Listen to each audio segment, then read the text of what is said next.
Hi అండి అందరికీ welcome to my channel LS creations. Please నా ఛానల్ సబ్స్క్రైబ్ చేసుకోండి, లైక్ చేయండి, షేర్ చేయండి, కమెంట్ చేయండి ప్లీజ్. ఈరోజు ఏంటంటే అండి బుట్ట చేతులు నార్మల్గా బేసిక్ బుట్ట చేతులు ఎలా కుట్టాలి, పఫ్ స్లీవ్స్ అంటాం కదా, అది ఎలా కుట్టాలి అనేది cutting and stitching also. So first నేను హ్యాండ్ అయితే ఎంతైతే పొడవు కావాలనుకుంటున్నానో అంత పొడవు ఆల్రెడీ తీసుకుంటున్నాను. పైన ఎంతైతే పొడవు తీసుకున్నానో దానికి 3 ఇంచులు తక్కువ చేసి 3 లేదా 3.5 ఇంచులు తక్కువ చేసి కిందని మనం తీసుకుంటాం. అది నార్మల్ హ్యాండ్కి ఎలాగైతే తీసుకుంటాం అలాగే సేమ్. ఈ కొలత మాత్రం నార్మల్ హ్యాండ్కి ఎలా తీసుకుంటాం అలాగే తీసుకుంటాం. బుట్ట చేతులు మాత్రం నార్మల్ హ్యాండ్ కన్నా ఒక 1 ఇంచు 2 ఇంచెస్ ఎక్స్ట్రా పెట్టుకుంటే బాగుంటుంది, లేదంటే పైకి ఎత్తేసినట్టు వస్తుంది. సో ఇది చేసేటప్పుడు కరువు స్టార్టింగ్ నుంచి కరువు కాకుండా కొంచెం వరకు స్ట్రైట్ చేసి ఒక 2 ఇంచుల వరకు స్ట్రైట్ చేసి ఆ తర్వాత కరువు చేయాలన్నమాట. మనం మామూలు హ్యాండ్స్కి అయితే కింద నుంచి కరువు చేసేస్తాం కదా, అలా కాకుండా ఫస్ట్ కొంచెం స్ట్రైట్ చేయాలి. ఒక 2 ఇంచులు, తర్వాత అది ఆ కరువు తీసుకోవాలన్నమాట. సో ఆ షేప్ గీయాలి. కానీ ఇది బుట్ట చేతులకి పైన సగం పార్ట్ వరకు కూడా మనకి బుట్టలోకి వెళ్ళిపోద్ది కుర్చీలు. సో అందుకని మనకు వెడల్పు సరిపోదు. సో ఆ వెడల్పు సరిపోవడం వల్ల నేను అక్కడ డ్రా చేస్తున్నాను చూడండి. ఆ డ్రా చేసిన షేప్లోనే వేరే 4 ముక్కలు అనమాట. అంటే ఒకదానికి 2 ముక్కలు, ఒకదానికి 2 ముక్కలు మనం పీసు లైనింగ్లోంచి తీసుకోవాలి. ఇది లైనింగ్ క్లాత్ అనమాట. సో ఇది చూడండి అదే షేప్లో తీసుకొని అక్కడ మనం జాయింట్ వేసుకోవాలన్నమాట. ఇది నార్మల్గా ముందు కట్ చేసింది, తర్వాత మనం జాయింట్ కోసం కట్ చేసుకున్న ముక్కలు అనమాట ఇవి. దానికి జాయింట్ చేసుకోవాలన్నమాట. సో జాయిన్ చేసుకున్నాక ఇది ఒరిజినల్ బ్లౌజ్ అనమాట. ఒరిజినల్ బ్లౌజ్లో బార్డర్ పక్కకు తీస్తాం, ఈ హ్యాండ్స్ కూడా కట్ చేస్తాం అనమాట. ఆ ఖర్చుతో సహా ఎంత అయితే కావాలో అంతా కట్ చేస్తాం అనమాట. ఆ బార్డర్ని వేరేగా తీస్తాం, ఎందుకంటే బార్డర్ని కింద బెల్ట్గా వేస్తాం కదా దానికోసం అనమాట. సో ఇది చూడండి అక్కడ జాయింట్ వేసాక మనకి లైనింగ్ అనమాట. జాయింట్ వేసాక మనకు అలా కనిపిస్తుంది. 2 జాయింట్ వేసాను కింద వెడల్పు కోసం. సో ఇప్పుడు మనం ఇది ఒరిజినల్ పీస్ అనమాట. బార్డర్ తీసాక సో దాని రెండింటిని కూడా మనం జాయిన్ చేస్తాను అనమాట. 2 కలిపేసాను, లైనింగ్ అండ్ మెయిన్ క్లాత్. చూడండి ఇప్పుడు దీన్ని ఎలా స్టిచ్ చేయాలో చూద్దాం. ఆల్రెడీ దీనికి బార్డర్స్ వేరేగా కట్ చేస్తాం కదండి. బార్డర్కి మన హ్యాండ్ లూజ్ ఎంత అయితే కావాలో అంత లూజు ముందే కట్ చేసుకొని 2 ముక్కలు ఉంచుకున్నాం. దాన్ని ఆ బార్డర్ని అలాగా ఫోల్డ్ చేసి ఒక 2 ఇంచెస్ వచ్చేలాగా చేసుకుంటే మనం ఫోల్డ్ చేసాక 1 ఇంచ్ కనిపిస్తుంది అనమాట. సో అలా 2 తయారు చేసాను చూడండి. సో ఇప్పుడు ఒకదానికి కరెక్ట్గా మిడిల్ సెంటర్ ఎక్కడైతే ఉందో అక్కడ చిన్న కటింగ్ పెట్టుకున్నాం, అంటే కుట్టేటప్పుడు ఈజీగా ఉంటుంది అనమాట. మధ్యలో ఎక్కడ ఉందని తెలియడం కోసం. అలాగే ఈ హ్యాండ్కి కూడా మధ్యలో కొలుచుకొని చిన్న కటింగ్ పెట్టుకుందాం. అలాగే రెండింటికి కూడా పెట్టుకుందాం కటింగ్. అలా పెట్టుకుంటే మనం అల్పిన్ పెట్టుకొని ఈజీగా స్టిచ్ చేసుకోవచ్చు అనమాట. సో చూడండి ఇప్పుడు ఆ బెల్ట్కి ఎక్కడైతే మనం మిడిల్ కటింగ్ పెట్టామో ఇక్కడ దీనికి కటింగ్ పెట్టాం. 2 కటింగ్ని ఒక దాని మీద ఒకటి పెట్టి బెల్ట్ కింద ఉండాలి, మెయిన్ క్లాత్ పైన ఉండాలి. అక్కడ మనం అల్పిన్ పెడదాం. అలా అల్పిన్ పెట్టిన తర్వాత ఫస్ట్ కింద బెల్ట్ చిన్నదే ఉంటుంది కదా, ఎందుకంటే లూజు ఎంత ఉందో అంతే ఉంటుంది. కానీ బుట్ట ఇది కుర్చీల కోసం పై క్లాత్ ఎక్కువ ఉంటుంది. సో సగం వరకు మ్యాక్సిమం ఒక 30% 40% వరకు ముందు స్ట్రైటే మనం కుట్టేస్తాం అనమాట. కుర్చీలు ఏం పెట్టాం, స్టార్టింగ్ నుంచి అయితే కుర్చీలు పెట్టవసరం లేదు. చూడండి అక్కడ స్టార్ట్ చేశాను. స్టార్ట్ చేసిన తర్వాత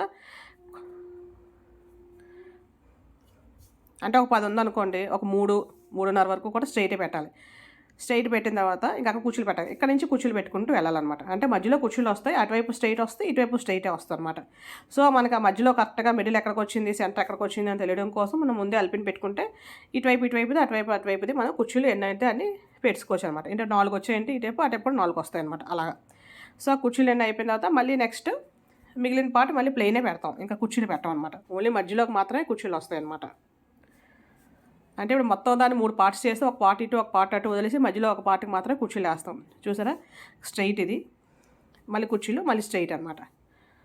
ఇప్పుడు దాన్ని మనం ఇటువైపు తిప్పేద్దాం. కింద కుట్టిందని చూడండి, మళ్ళీ చూపిస్తున్నాను. ఇటువైపు తిప్పేసి దాని మీద స్టిచ్ చేసేద్దాం. అయితే మనకు బార్డర్ లైన్ చేయాలకైతే ఆ బెల్ట్లా ఉంది కదా, బార్డర్ వేసాం కదా, ఆ బార్డర్ ముక్క కూడా సారీలో ముక్కనే ప్లెయిన్ ముక్కనే తీసుకుంటాం అనమాట. లేదు పైపింగ్ ఏదైనా వేసుకుంటే కనుక ఆ పైపింగ్ కలర్ తీసుకోవచ్చు. వేరే కలర్ వేసుకుంటే కొంచెం చాలా అందంగా వస్తుంది అనమాట. లేదు మనకు వేరే కలర్ ఇష్టం లేదు, సేమ్ అనుకుంటే సేమ్ క్లాత్లోనే సేమ్ అలా మొక్క తీసుకొని మనం వేసుకోవచ్చు అనమాట. సో ఇప్పుడు మనకి స్లీవ్ తయారైపోయింది. ఇప్పుడు మనం దీనికి బ్లౌజ్కి ఎలా జాయిన్ చేయాలో చూద్దాం. చూడండి జాయిన్ చేసేటప్పుడు ఈ 2 అయిపోయి చూడండి, లెఫ్ట్ రైట్ కూడా. ఇప్పుడు మనం జాయిన్ చేద్దాం. ఆల్రెడీ బ్లౌజ్ మనం హ్యాండ్స్ వరకు అంటే హ్యాండ్స్ పార్ట్ వరకు స్టిచ్ చేసేసాం, ముందు ఫ్రంట్ బ్యాక్ అన్నీ కూడా. సో ఇప్పుడు మనం హ్యాండ్స్ జాయిన్ చేద్దాం. ఇది ఫ్రంట్ వైపు అనమాట, ఇది బ్యాక్. సో ఇప్పుడు మళ్ళీ ఇది మిడిల్ అనమాట, ఇది సెంటర్ పాయింట్ కదా. సో దీనికి ఈ ఆల్రెడీ హ్యాండ్కి మనం సెంటర్ పాయింట్ పెట్టుకున్నాం కదా, ఫస్ట్ కటింగ్లోనే పెట్టాం కదా, ఈ కటింగ్కి కూడా రెండింటికి ఒక అల్పిన్ పెట్టేద్దాం. సేమ్ ఇది కూడా అలాగే అండి. బెల్ట్ అయితే అలాగే వేసాము, ఫస్ట్ కొంచెం ప్లెయిన్, తర్వాత మళ్ళీ కుర్చీలు, తర్వాత మళ్ళీ ప్లెయిన్. అలాగే ఇది కూడా ఇక్కడ వరకు ప్లెయినే కుట్టాలి ఫస్ట్. అంటే కుర్చీలు పెట్టవసరం లేదు, ప్లెయిన్ అంటే ఐ మీన్ కుర్చీలు ఏం పెట్టవసరం లేదన్నమాట. చూడండి ప్లెయిన్గా 2 జాయిన్ చేసేస్తున్నాను. సేమ్ ఇది కూడా అంతే అండి. 3 పార్ట్స్ చేసామంటే ఒక పార్ట్ అవతల వైపు ఒక పార్ట్ అవతల వైపు వదిలేసి ఆ మిగిలిన ఒక పార్ట్కి మాత్రమే కుర్చీలు పెడతాం అనమాట.